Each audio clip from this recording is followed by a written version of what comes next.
Hello and welcome to another episode of Skolaris Weekly. I'm your host Martin Klemsa. Today we're going to talk about constraints, which allow Skolaris to recognize and ultimately produce great timetables.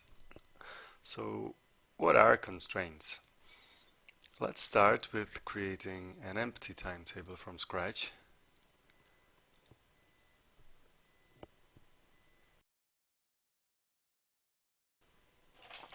Empty timetable.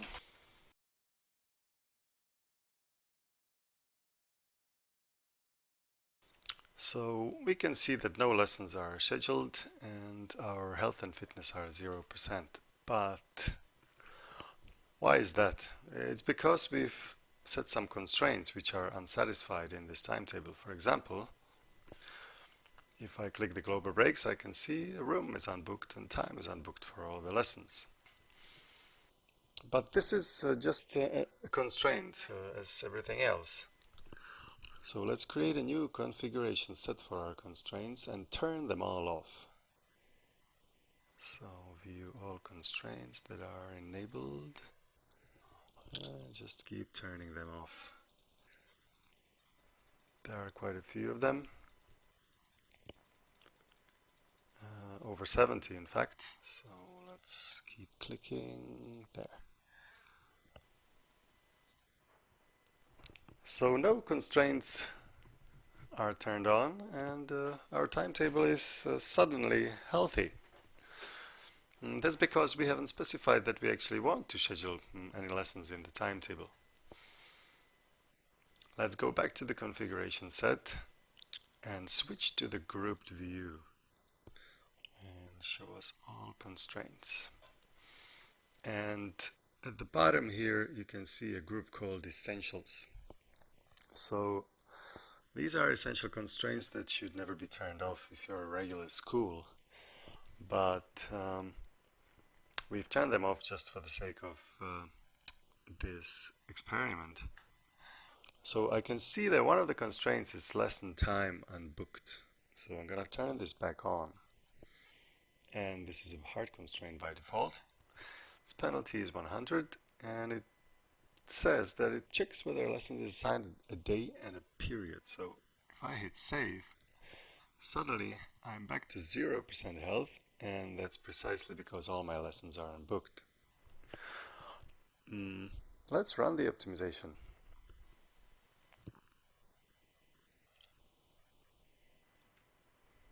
There, it's finished immediately, 100%. My class group timetable doesn't look great, but all lessons have been scheduled, and that's exactly what we asked Skolaris to do. We're gonna build our constraint set on increasing set of requirements that we're gonna add and build a great timetable gradually. So the first thing that jumps to my mind is that some lessons are actually scheduled into the same slots for this class group. So this class group is double booked. Let's go back to our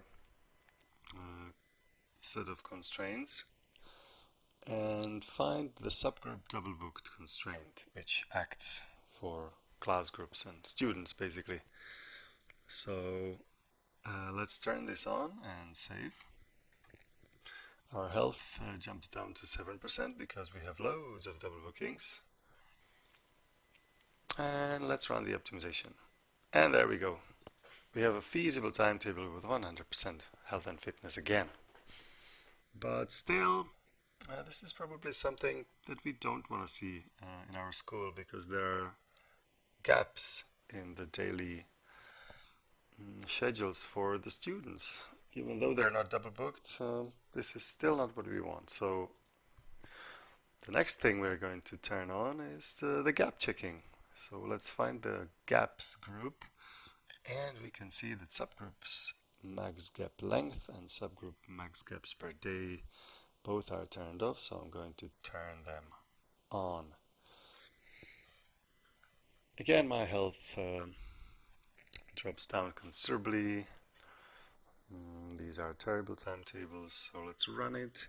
And we're back immediately, 100%, no gaps for students. But hey, this is not a great timetable. They only have 2 lessons on Tuesday. The boys have 3, but the girls only have 2. Doesn't look good. So what are we gonna turn on now? So let's see. We have some schedule balance, which contains subgroup period distribution, subgroup starting period, but we're going to leave this for later and go to student teaching limits. So maximum periods per day, minimum free days, minimum periods per day is what we want. So let's turn on minimum periods per day. Again, health goes down, run the optimization, they're finished. So we are now sure that all the children have at least 4 periods a day, which is not great, but this is enough. Let's scan through the other timetables and find some other problems.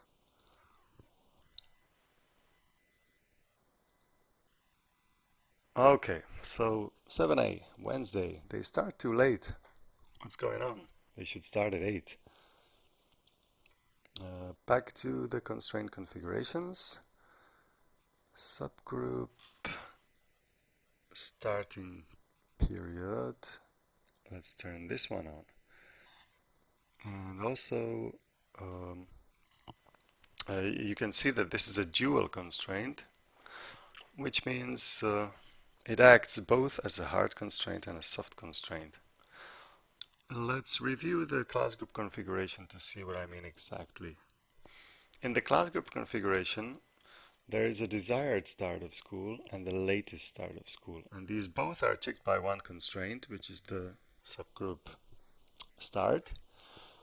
And the desired config is checked by the soft part of the constraint, and the latest config is checked by the hard part of the constraint. So we're sure, if we set it up like this, that no students will start later than 8:50, and most of them will start at 8. Now let's run the optimization again.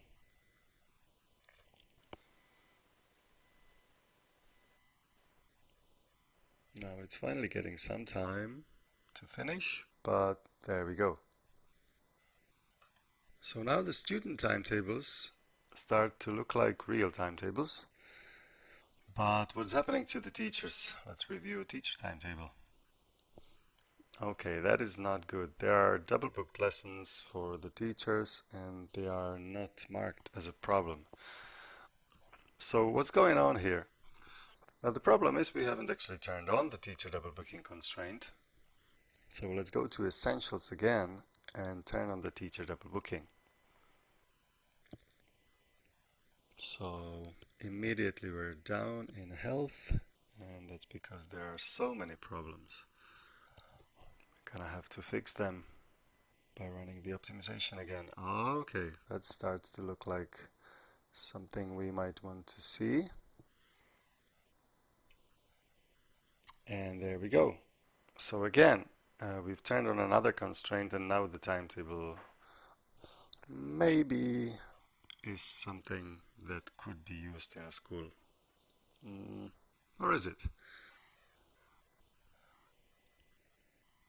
If we look at the timetable for 8B, we can see that there are 2 English lessons here in a row, and then English is only taught 4 times a week, so maybe we want those English lessons to be on separate days.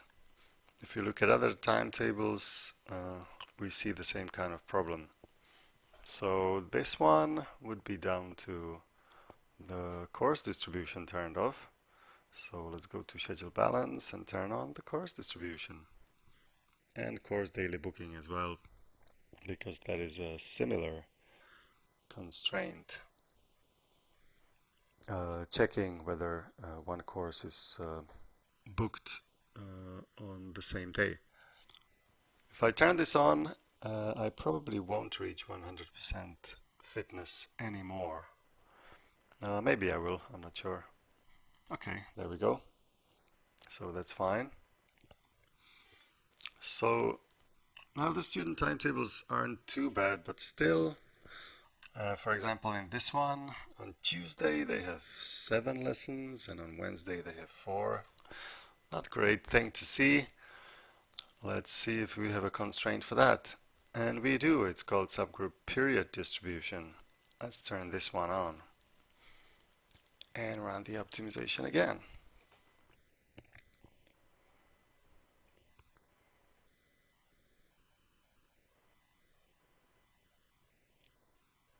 See how the timetable is nicely aligned?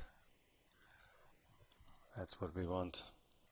Now there are uneven numbers of lessons for these class groups, so some of them won't be as nicely aligned as 7A here. And you can also see this French and design, which we saw in the last episode. And this is by design to cause conflict in constraint settings. The French course wants to be distributed throughout the week, but the design course, which is within the same option block, is a double. So there is a conflicting interest here.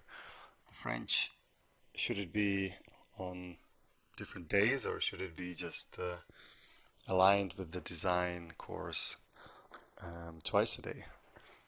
So we don't know.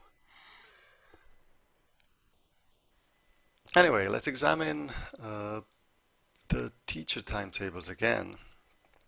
We can see problems for part-time teachers. This one is a part-time teacher that wants 2 free days, but there are no free days in this timetable.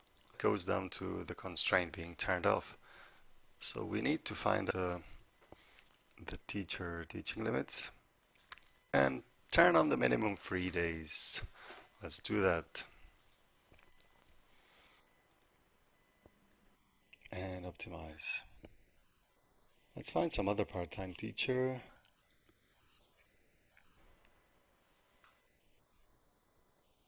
I'm pretty sure that Turing is a part-time teacher as well.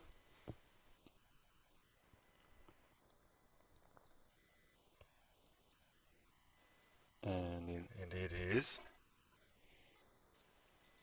So 2 free days, that's no problem.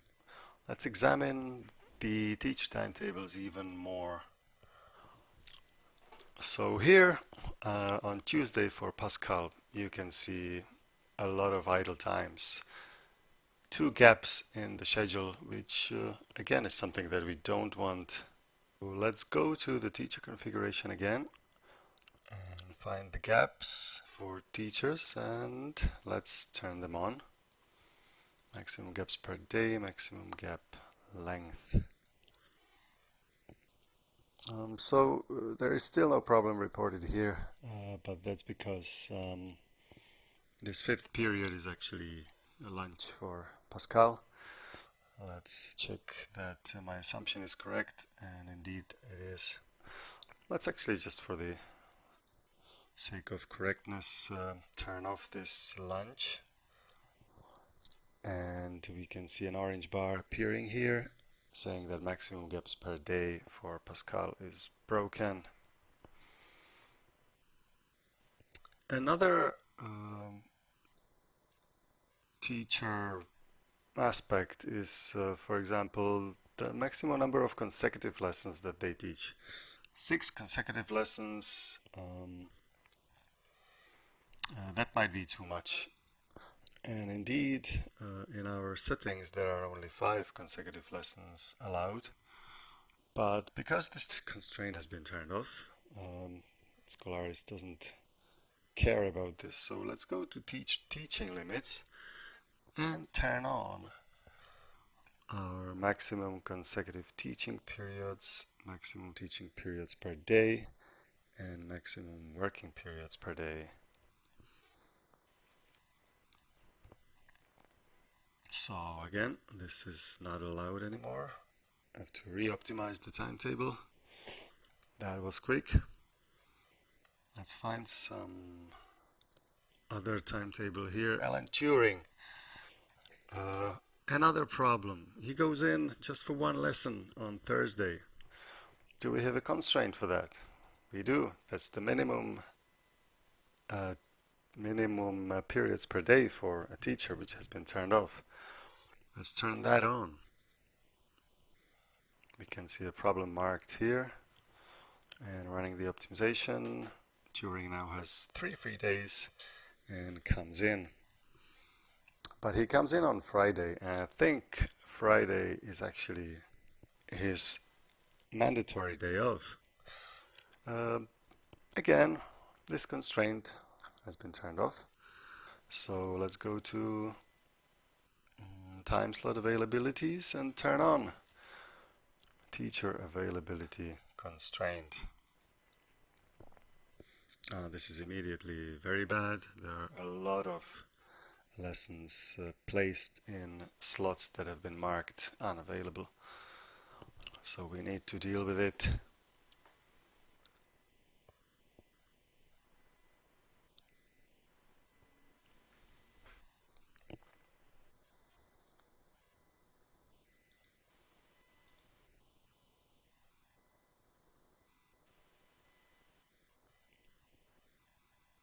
So Skolaris is doing its best, and it reached 100% health at this point, so I'm going to stop. So we've gradually improved the timetable from a completely useless thing, which had 100% health because all the constraints were turned off, to something that now respects most of our wishes. The important thing to take away from this is that the timetable created by Skolaris is completely dependent on these constraint settings. The default constraints, many of them I turned off at the beginning, are turned on by default to help you at the start, but as you become a more experienced user, maybe you can do an experiment like this on your own organization data to find out which constraints you need and which constraints you maybe do not. The fewer constraints you turn on, the faster Skolaris will work. So it's completely up to you to try to find the best setting for your school. The default can only take you so far, which is probably true of any complex system such as this one. Let's actually switch to the table view again to see which constraints we left turned off, which should be turned on. So the clustering and spread isn't used. We don't use lesson sets. Automatic lesson linking. Yeah, that should always be turned on. This is a constraint which the users shouldn't really fiddle with. If we look at the extended table, it says that it checks linking of lessons taken by compatible subgroups, and it's broken unless all lessons identified as suitable for linking are scheduled at the same time. Skolaris identifies suitable candidate lessons for simultaneous scheduling before the automatic optimization is started. If you try to schedule some of these manually, you may break this constraint. To disable automatic linking for lessons of a specific subgroup, turn it off in optimization settings for the subgroup. So this one is a bit tough to understand. So if I look at the constraints, you can see here on our help page that basically it has something to do with the internal optimizations of Skolaris, and done when Skolaris computes your timetable. This is something that the UI isn't aware of, and it's done only when the computation is running. Um, that's why if you arrange the lessons manually, you may break this constraint, but you already know that arranging lessons manually isn't the recommended way of doing things in Skolaris. So let's turn this on. Also, we probably want to respect the preferred rooms. Let's switch back to the table view. So another one, split by lunch, split by recess. Also something we want to respect in the timetable. Room availability, definitely. Room unbooked. We haven't actually considered rooms in our timetable yet. Subject availability, definitely. Subject not accepted by room. Subject preferred room. Teacher preferred room. Time slot availability for lesson. Room capacity. Room double booking. There are just so many that will just be left. Last period subject. Lesson placement. Maybe the maximum consecutive periods for a subgroup. We're not using staggered lunch, maximum moves between buildings and rooms, maximum periods per day. So you can see we built a seemingly good timetable, but I just forgot to turn on so many constraints. Minimum 3 days for a subgroup, we're not using that here. Subject sequence as well, that's important to keep, for example, language lessons apart from each other in the timetable. Not to be scheduled on consecutive times. Maximum moves between buildings for teachers to limit their movement throughout the day. And save. So from a good timetable, we went to a very bad one. That's because our rooms are now being taken into account. And when I finalize this one, I will switch to the constraint configuration set that is used by default for this demo organization, and we'll be able to see if I manage to reconstruct the timetable in a manner that will be suitable for the other or the normal configuration. You're probably going to have to wait a little bit for this one to finish. While it's running, we can always see the currently optimized timetables fitness in the timetable snapshots table.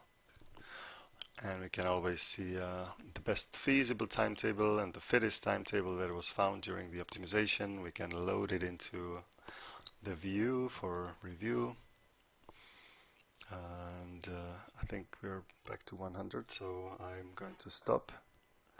So 87%. Let's stop this now. And what's going to happen if I just select the demo school configuration set? So we're not feasible. Why? So the course spread constraint, which I thought wasn't being used, is actually used in the demo school. So I need to go back to my constraint configuration and turn on the course spread. Run it again. The course spread defines the position of a lesson of a course within the week. So I think this one says that the PE should be on Monday and Wednesday. And indeed, on Wednesday there should be a minimum of one lesson and maximum of one lesson of. Now, it is very difficult to move it around once the optimization has reached the final stages, because everything kind of settles in place gradually, and once you have a highly optimized timetable and you need to move something around, it is not a matter of just a few seconds. We need to wait a little bit. Anyway, we now have 88%, and let's choose the other constraint set. So we're missing some constraints because now under this configuration set it only has 85%. But overall we managed to reconstruct our constraint configuration pretty well from scratch. So the student timetables and the teacher timetables should all look pretty well. And anyway, the purpose of this demonstration was to show you how completely dependent the timetable optimization is on the specified constraints. So I hope you learned something today. Thanks for watching. Don't forget to subscribe and post your comments below the video here on YouTube. Have a nice day.